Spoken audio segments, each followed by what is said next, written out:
Presiden RI, Prabowo Subianto menunjuk wakilnya, Gibran Rakabuming Raka sebagai PLT Presiden untuk menjalankan pemerintahan. Tugas itu diberikan Prabowo sebelum melakukan kunjungan kerja ke Kairo, Mesir. Prabowo juga terpantau menepuk-nepuk punggung Gibran sebelum meninggalkan Indonesia. Momen tersebut terlihat saat Prabowo Gibran berada di pangkalan TNI AU Halim Perdana Kusuma, Jakarta pada Selasa, tanggal 17 Desember tahun 2024.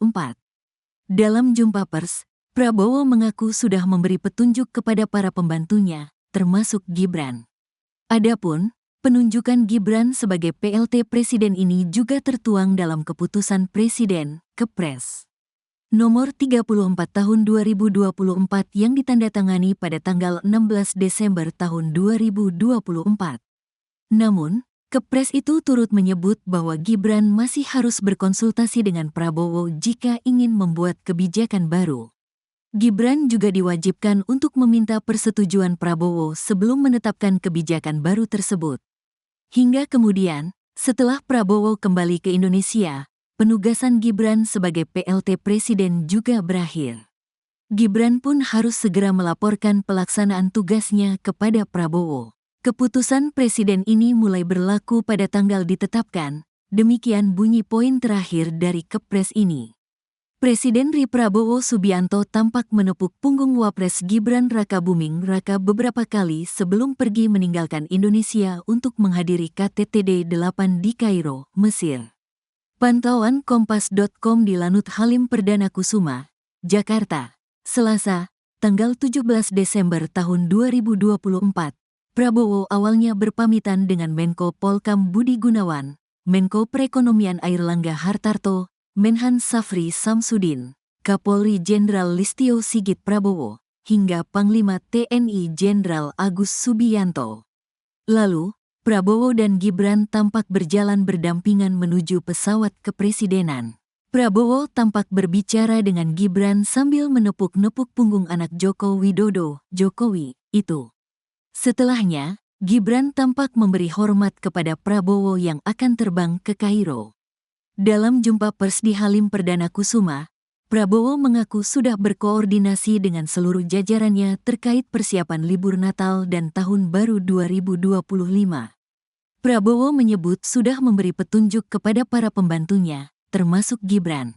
Saya sudah koordinasi dan sudah memberi petunjuk kepada seluruh kabinet, kepada Wakil Presiden dan persiapan untuk Natal dan Tahun Baru sudah matang, ujar Prabowo.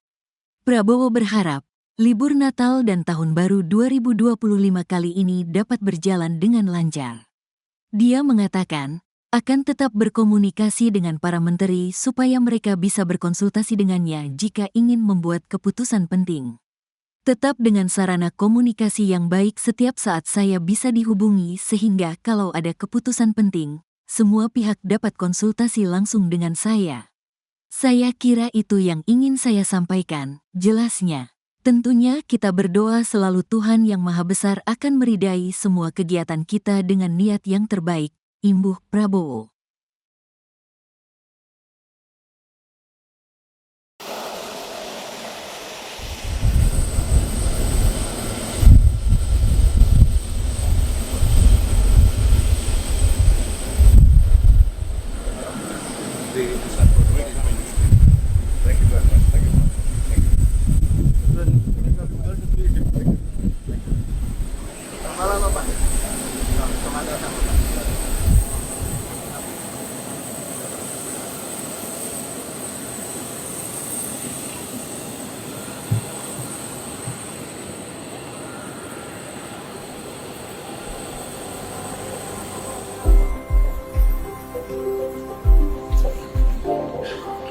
Rumah Presiden, selamat datang di Kairo.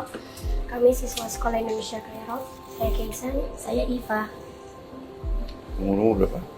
11 tahun. Kamu? 10 tahun. Terima kasih. Terima kasih. Oh, ini untuk saya. Terima kasih. Terima kasih. Senang karena seumur-umur hidup dan Presiden pejabat tangan. Suatu kesempatan yang luar biasa buat kita sebagai mahasiswa yang ada di Al Azhar ini. Ya, luar biasa deg-degan, parah. Serius, apalagi dari kemarin kita ya, diambil dari kemarin. Salah satu yang saya bisa ambil dari beliau adalah ketekunan beliau, kemudian beliau adalah seorang pejuang yang luar biasa. Itu menjadi seorang.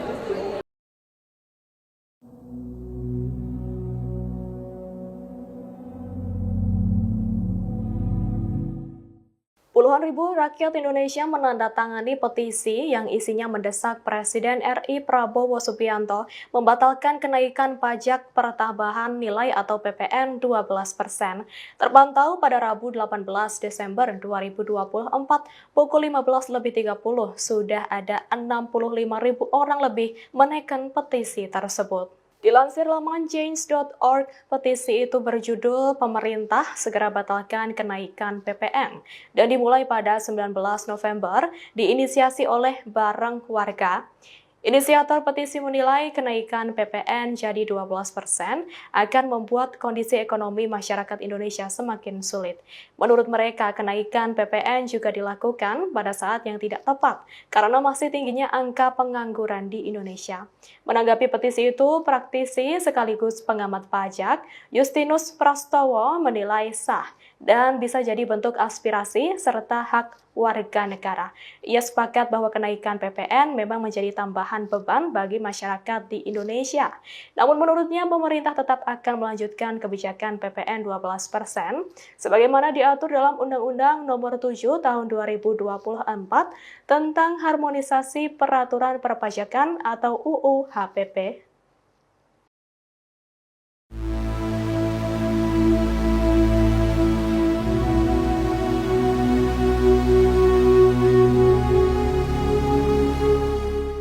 Presiden RI Prabowo Subianto menunjuk wakilnya Gibran Rakabuming Raka sebagai PLT Presiden untuk menjalankan pemerintahan. Tugas itu diberikan Prabowo sebelum melakukan kunjungan kerja ke Kairo, Mesir. Prabowo juga terpantau menepuk-nepuk punggung Gibran sebelum meninggalkan Indonesia. Momen tersebut terlihat saat Prabowo Gibran berada di Pangkalan TNI AU Halim Perdana Kusuma, Jakarta pada Selasa 17 Desember 2024. Dalam jumpa pers, Prabowo mengaku sudah memberi petunjuk kepada para pembantunya termasuk Gibran. Adapun penunjukan Gibran sebagai PLT Presiden ini juga tertuang dalam keputusan Presiden atau Kepres nomor 34 tahun 2024 yang ditandatangani pada 16 Desember 2024. Namun Kepres itu turut menyebut bahwa Gibran masih harus berkonsultasi dengan Prabowo jika ingin membuat kebijakan baru. Gibran juga diwajibkan untuk meminta persetujuan Prabowo sebelum menetapkan kebijakan baru tersebut. Hingga kemudian setelah Prabowo kembali ke Indonesia, penugasan Gibran sebagai PLT Presiden juga berakhir. Gibran pun harus segera melaporkan pelaksanaan tugasnya kepada Prabowo. Saya sudah koordinasi dan sudah memberi petunjuk kepada seluruh kabinet, kepada wakil presiden, dan persiapan untuk Natal dan Tahun Baru sudah matang, dan saya kira semuanya akan berjalan lancar, tetapi tetap dengan sarana komunikasi yang baik. Setiap saat saya bisa dihubungi, sehingga kalau ada keputusan penting, semua pihak dapat konsultasi langsung dengan saya. Saya kira itu yang ingin saya sampaikan. Tentunya kita berdoa selalu Tuhan Yang Maha Besar akan meridhoi dan melindungi semua kegiatan kita dengan niat yang terbaik. Terima kasih. Selamat siang. Selesai. Wassalamualaikum warahmatullahi wabarakatuh. Shalom, salve, om, santi, santi, santi, om, namo buddhaya. Terima kasih. Selesai. Presiden ke-7 RI Joko Widodo hanya tersenyum ketika ditanya mengenai pengembalian kartu tanda anggota atau KTA PD Perjuangan seusai dipecat. Hal ini disampaikan Jokowi saat ditemui di kediamannya di Sumber, Banjarsari, Kota Solo pada Selasa 17 Desember. Sementara itu, merespons catatnya, Jokowi memilih tak banyak berkomentar. Hanya saja, Jokowi berujar bahwa nanti waktu yang akan mengujinya. Terkait dengan tawaran jumlah partai politik, Jokowi belum menunjukkan minatnya bergabung. Sebagaimana diketahui, beberapa partai besar membuka peluang jika Jokowi ingin bergabung. Sekjen Partai Golkar Muhammad Sarmuji saat ditemui pada Kamis 12 Desember lalu memastikan tak ada hambatan jika Jokowi mau bergabung dengan Partai Beringin. Dikatakan oleh Sarmuji bahwa Golkar merupakan partai yang terbuka. Adapun pemecatan terhadap Jokowi diumumkan oleh Ketua Bidang Kehormatan DPP PDIP Komarudin Watubun pada Senin 16 Desember. Komarudin secara tegas mengatakan Jokowi, Gibran Raka Buming Raka, dan Bobi Nasution ini tak lagi memiliki hubungan dengan partainya. Selain itu, PDIP juga tak memiliki tanggung jawab apapun atas tindakan ketiga mantan kadernya itu. Ya, enggak apa. Saya menghormati itu.